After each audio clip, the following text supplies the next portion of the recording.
Students, आज हम start कर रहे हैं अपना part number 5 class 9 chapter number 3 atoms and molecules. So आज हम पढ़ेंगे कि एक फार्मूला कैसे बनाते हैं एक कंपाउंड के लिए। सो उसके लिए हमें तीन चीज़ें जो है मतलब आनी चाहिए। एक तो सिंबल, मतलब जो हम मेटल्स का नाम लिखेंगे उसका सिंबल हमें पता होना चाहिए। जैसे कि सोडियम बोलूँ तो मैं सोडियम आपका सिंबल आपको याद होना चाहिए कि Na। ऑक्सीजन बोलूँ तो खाली O, आयरन बोलो तो Fe। तो इस तरीके से आपको सिंबल पता होना चाहिए। दूसरा वैलेंसी पता होनी चाहिए किसी एलिमेंट की, जो कि मैंने पिछली वीडियो में सिखाई थी कैसे निकालते हैं।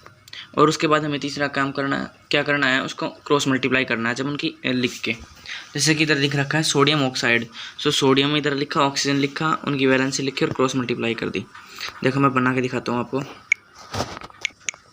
देखो जैसे कि हमें पता है कि सोडियम के जो एटॉमिक नंबर होता है वो 11 होता है। तो इसके कितने एटम्स होते हैं इसके अंदर? फर्स्ट सेल में 11 होते हैं, तो फर्स्ट सेल में आगे 2, फर्स्ट सेल कंप्लीट। दूसरे सेल में 8,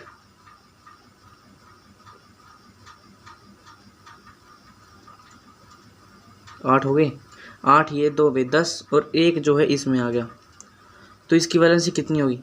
देखो लास्ट वाले सेल में जो है जितने एटम्स होते हैं वो उसकी वैलेंसी होती है 1 2 3 4, मतलब 4 एटम तक। तो इसके अंदर 1 आया, तो इसकी वैलेंसी कितनी हुई सोडियम की? 1। अब ऑक्सीजन की निकालते हैं, तो उनका एटॉमिक नंबर होता है 8।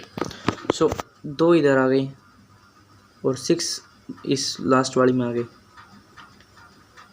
टोटल 8 हो गई ना। अब देखो सेकंड सेल को कितने की ज़रूरत होती है?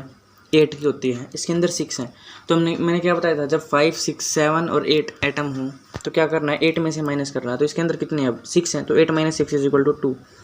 सो ऑक्सीजन की वैलेंसी कितनी होती है? 2। अब हमें पता चल गया सोडियम की जो है 1, ऑक्सीजन की जो है 2। तो क्या करना है, इसको इससे मल्टीप्लाई कर दो, इसको इससे मल्टीप्लाई कर दो, तो हमारा फॉर्मूला क्या बन जाएगा? Na2O,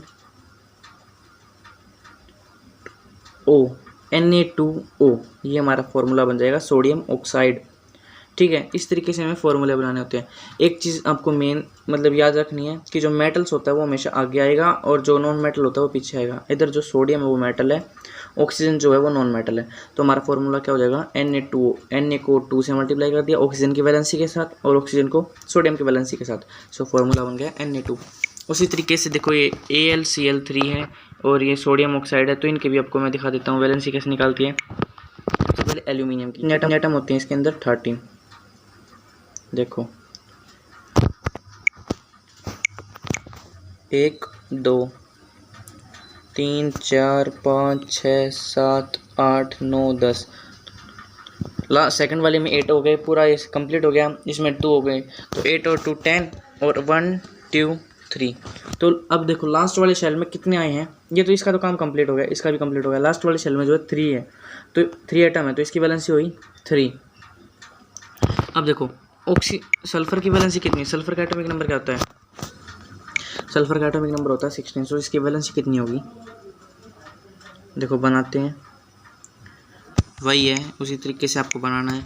अब बस आपको एटॉमिक नंबर याद होने चाहिए। देखो 2 इसमें आ गई, 8 इसमें आ जाएंगे,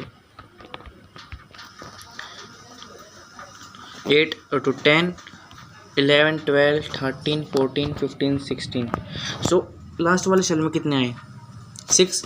अब मैंने क्या बताया था कि 5 6 7 8 इनमें से अगर कोई भी कितने भी एटम हो 5 6 7 8, तो 8 में से माइनस करना है।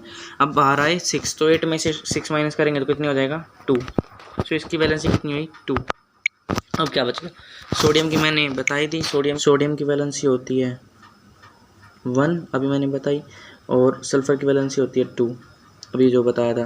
तो क्या होगा, जो सोडियम है वो मेटल है, सल्फर जो है वो नॉन मेटल, तो सोडियम को आगे रखेंगे। Na2S1, दैट इज इधर रख देता हूँ, इधर लिख देता हूँ Na2S। तो ये हमारा बन जाएगा फॉर्मूला। सो इसी तरीके से आपको ये सारे करने हैं। एल्यूमिनियम क्लोराइड AlCl3, एल्यूमिनियम की वैलेंसी कितनी होती है? 3। एल्यूमिनियम के लास्ट शेल में जो है 3 एटम आते हैं और क्लोरीन के में 7 आते हैं। तो क्लोरीन को 7 आते हैं, तो 8 में से 7 माइनस करेंगे तो 1। सो एल्यूमिनियम मेटल होता है, क्लोरीन जो है नॉन मेटल होता है, तो एल्यूमिनियम को आगे रखेंगे। फिर क्या करना है, एल्यूमिनियम को 1 से मल्टीप्लाई कर दो, क्लोरीन को 3 से, AlCl3 बन जाएगा।